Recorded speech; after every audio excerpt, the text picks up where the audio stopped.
The much-anticipated CBS interview between Jane and Prince Harry, Duke of Sussex, took an unexpected turn when tension erupted over a simple but symbolic matter: the use of titles. From the outset, it was clear that this interview, meant to provide insights into Harry's life post-royalty, was headed for conflict. The friction began when Jane, opting for an informal approach, did not refer to Harry as Your Highness, a choice that immediately struck a nerve with him. Harry, visibly frustrated, insisted on being addressed by his royal title, arguing that it was a matter of respect, something that should not be dismissed lightly even in an informal setting. The interview quickly escalated as Harry's agitation grew. His emotions were laid bare when he knocked over his microphone and even threatened to end the conversation if his demands weren't met. Jane, composed but firm, stood her ground, asserting that the informal tone of the interview rendered titles unnecessary. This back and forth set the tone for what would be a strained encounter, with a growing tension visible in every exchange.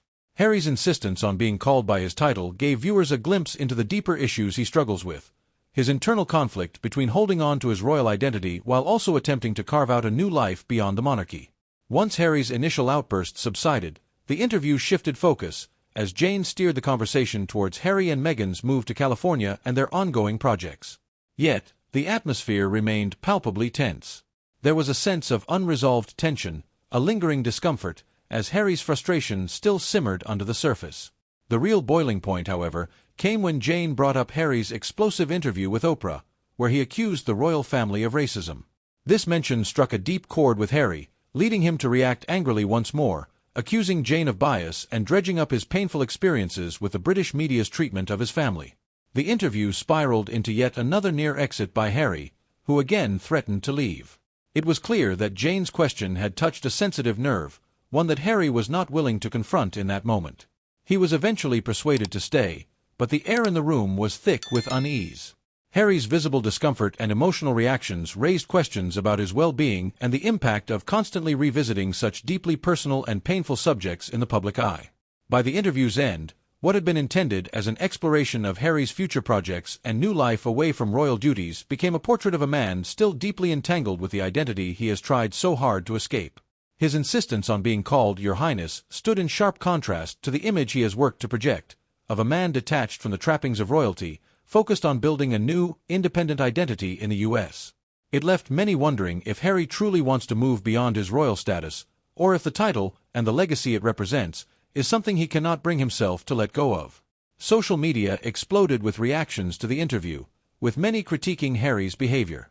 Comments flooded in, criticizing him for what some perceived as an entitlement, a fixation on his title that seemed out of step with his professed desire for a simpler, more grounded life. The sight of him demanding to be addressed by his royal title while simultaneously claiming to distance himself from the institution left many viewers conflicted. Harry's emotional outbursts, his near walkouts, and his struggle to maintain composure throughout the interview contrasted sharply with Jane's calm and professionalism. Jane's handling of the interview, her refusal to be rattled by Harry's demands, won her praise from viewers, many of whom commended her for maintaining her poise in the face of Harry's obvious frustration. The contrast between Jane's steadiness and Harry's emotional volatility only heightened the sense that this was a man deeply conflicted, still grappling with the weight of his royal past and the expectations that come with it. The fallout from the interview has left Harry's brand in the U.S. in a precarious position. His outbursts and focus on titles have sparked concerns about how his public image is evolving. Many are now questioning whether his efforts to rebrand himself as a philanthropic, media-savvy figure will be overshadowed by these displays of temper and unresolved issues with his royal identity. In the end, this interview may have done more to highlight Harry's ongoing internal struggle than to promote his future endeavors, leaving viewers with a lingering sense of unease about his emotional state and the long-term implications for his public persona.